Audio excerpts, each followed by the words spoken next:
అనంతపురం జిల్లా కనికెల మండలం హనకనల్లోని గ్రామంలో రామాలయం రథం దగ్ధమైంది. గుర్తు తెలియని వ్యక్తులు అర్ధరాత్రి నిప్పు పెట్టడంతో సగం పైగా రథం దగ్ధమైంది.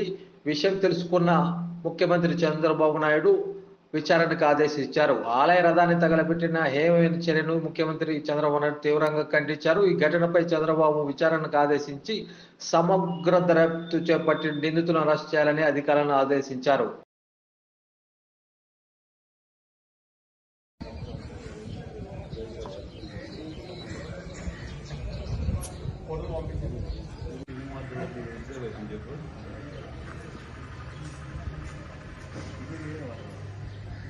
అన్ని వాడలకి నేను ఆడుకుంటున్నాను టవడం